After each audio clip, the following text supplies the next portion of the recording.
I want you to imagine a quiet garden early in the morning, flowers growing side by side. At first, it looked perfect, so close, so connected. But if you looked carefully, some of them were leaning too much on each other.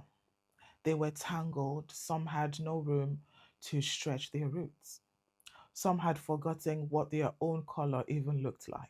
One flower, feeling tired and dim, finally whispered into the soil, I need a little space. Not to live alone, but so I can find the sun for myself again. And so it began to grow, a small fence made of light. Not a wall, not a weapon, just a soft, clear thread that said, here is where I am, and here is where I need to rest. That tiny fence didn't end in the garden. It let the garden breathe again.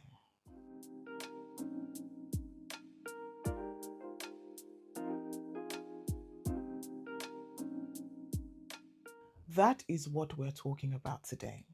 How to set boundaries in close relationships, not to push people away, but to keep yourself whole. Now, let's talk about what boundaries actually are. Now, I'm a student of this, a psychotherapy learner, so I don't speak as an expert. I speak as someone who is still learning, just like you. And here is one of the first things I'm learning. Boundaries are not walls, they are not rejection, they are guidelines we set with kindness so that love doesn't end up costing us our own self. Now, when you set a boundary, you're not saying, I don't love you. Mm-mm. You're saying, I love you enough not to disappear. You're saying, I want to stay in this relationship without losing me. Now, that is a very huge difference. Let's talk about why we lose ourselves in love. Because many of us were taught very early that being good, being lovable means being easy, always available, always saying yes. We learn to bend so others stay comfortable. We learn that if we need something different, we're difficult or simply selfish. And so what do? We shrink, we stay quiet, we give until we're empty, and then wonder why we feel so unseen. From what I'm studying, attachment theory, okay, this makes sense. If we didn't get consistent, safe connection early on, we might have learned to keep a connection at any cost, even the cost of our own feelings, our own needs, our own energy. Now, that's not a character flaw. That is something we call human adaptation. And it can be met with compassion, not shame. Now, what boundaries sound like in real life? Let's talk about that quickly. Healthy boundaries don't have to sound harsh, they can be gentle and direct. Now, here are a few everyday examples. Let me give you some quickly. I care about this, but I can only listen for about 10 minutes. Then I'll need to rest. Another one. I don't want to continue this conversation when voices are raised. Let's pause and talk when we're both calmer. I'll give you one more. I love spending time with you, but tonight I need some quiet for myself. I want you to notice the tone. It's not cold, it's clear and kind. It's you saying without apology, I matter too.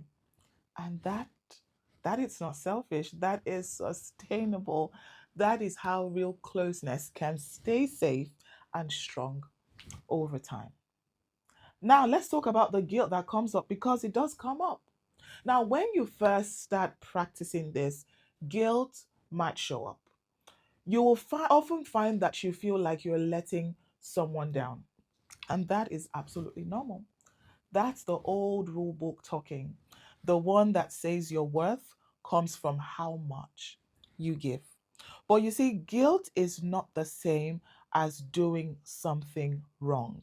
Sometimes guilt just means you're breaking a pattern that was never really yours in the first place. Now, I need you to be gentle with that part of you that learned to survive by shrinking. It was trying to keep you safe with the tools it had. Thank it and slowly teach it a new way. Now, I'm going to give you a simple practice, right? If you're just starting. And one thing I need you to do is not aim for big declarations. I need you to start small. Start with noticing.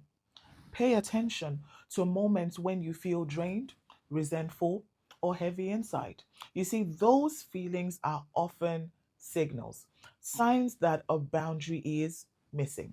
Firstly, I need you to name it to yourself, just privately. You don't need to share with anyone. I notice I feel emptied after this conversation. Don't judge it, just acknowledge it. Then a bit later on, when you're ready, I need you to try putting it into a kind sentence. You don't need to do it perfectly, you just need to begin. Now, let's talk about the gift in boundaries because we often don't talk about this. Now, and this is something I'm learning that really shifts things. And it's that your boundaries are not just for you, they are for the people you love too. I know, right?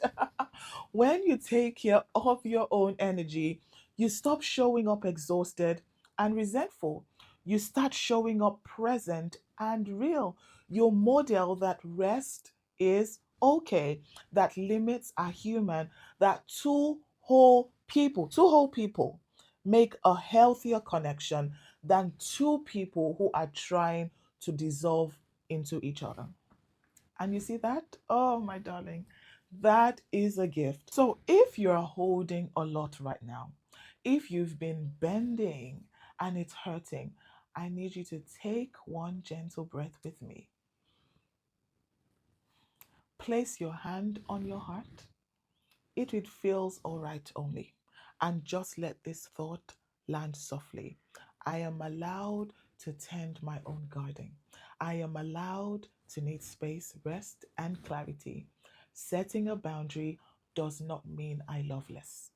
It means I'm finally bringing a whole self to love. And that is enough.